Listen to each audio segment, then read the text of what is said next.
നമസ്കാരം. Raf talk ഫുട്ബോളിലേക്ക് ഏവർക്കും സ്വാഗതം. ഇതൊരു തുടക്കം മാത്രമാണ്.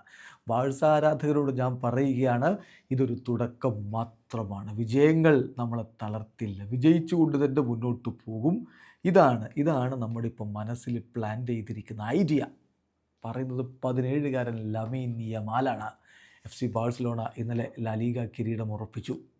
എസ്പാന്യോളിനെ ഏകപക്ഷീയമായ 2 ഗോളുകൾക്ക് തോൽപ്പിക്കുമ്പോൾ ഒരു കിടിലൻ ഗോള് ലാമിൻ യമാൽ നേടുകയും ചെയ്തു. ഈ സീസണിൽ അവൻ പൊളിച്ചടുക്കിയിട്ടുണ്ട്. അവൻ്റെ ആത്മവിശ്വാസം വേറെ ലെവലാണ്. നേരത്തെ അവൻ പറഞ്ഞില്ലേ, കോപ്പ ഡെൽ റേ ഫൈനലിൽ കിരീടം ചൂടിയതിന് ശേഷം റയൽ 1-2 ഗോൾ അടിക്കട്ടെ, എത്ര ഗോൾ അടിച്ചാലും ഈ സീസണിൽ അവർക്ക് ഞങ്ങളെ തോൽപ്പിക്കാൻ പറ്റില്ല എന്ന്. അത് തന്നെ പിന്നീട് അവർ എൽ ക്ലാസിക്കോയിൽ ചെയ്ത് കാണിച്ചു. എൽ ക്ലാസിക്കോ കഴിഞ്ഞിട്ട് തൊട്ടു പിന്നാലെ കാറ്റലൻ ഡെർബിയിൽ വിജയിച്ചു കയറുന്നു, കിരീടം അങ്ങ് ചൂടുന്നു. അതാണ് സംഭവിച്ചത്. ലാമിൻ യമാലിൻ്റെ ഇന്നലത്തെ കളിക്ക് ശേഷമുള്ള വാക്കുകളിലേക്ക് അദ്ദേഹം പറയുന്നു, ബാഴ്സ ആരാധകരോട് എനിക്കൊരു കാര്യം പറയാനുണ്ട്. ഇത് വെറും തുടക്കം മാത്രമാണ്. നമ്മൾ തുടങ്ങിയിട്ടേ ഉള്ളൂ. തീർച്ചയായിട്ടും കിരീടങ്ങൾ ചൂടിക്കൊണ്ട് മുന്നോട്ട് പോവുക. വിന്നിങ് എന്നുള്ളത് നമ്മൾ ഒരിക്കലും ടയേർഡാക്കില്ലല്ലോ.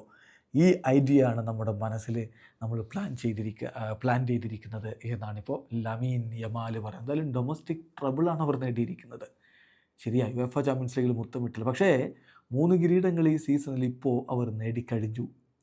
സൂപ്പർ കോപ്പ ഡി എസ്പാനയിൽ തുടങ്ങിയതാണ്, പിന്നെ കോപ്പ ഡെൽ റേയിൽ മുത്തമിട്ടു, ലാലിഗയിലും മുത്തമിട്ടിരിക്കുകയാണ്. ബാഴ്സ പൊള്ളിച്ചടുക്കിയ സീസൺ 58 മത്സരങ്ങൾ ആകെ അവർ തോറ്റു എന്ന് പറയുന്ന 8 മത്സരങ്ങളാണ്. 43 വിജയങ്ങൾ, 7 സമനിലകൾ. അതുപോലെ അവരുടെ വിന്നിങ് പെർസെൻറ്റേജ് എന്ന് പറഞ്ഞാൽ 78.2%. 169 ഗോളുകൾ അടിച്ചിട്ട് തിരികെ വാങ്ങിയത് വെറും 69 ഗോളുകൾ മാത്രം. 246 ബിഗ് ചാൻസുകൾ, 1000 ഷോട്ടുകൾ അവർ ഉതിർത്തു. 65.5% ball possession. La Liga champions, Copa del Rey champion, super Copa de Espana champion. So Lamine പറഞ്ഞതാണ് ശരി, ബാഴ്സ തുടങ്ങിയിട്ടേ ഉള്ളൂ. വീഡിയോ അവസാനിക്കുന്ന ഫുട്ബോൾ ലോകത്തെ കൂടുതൽ വിശേഷങ്ങളുമായി റാഫ് ടോക്സ് എത്താം.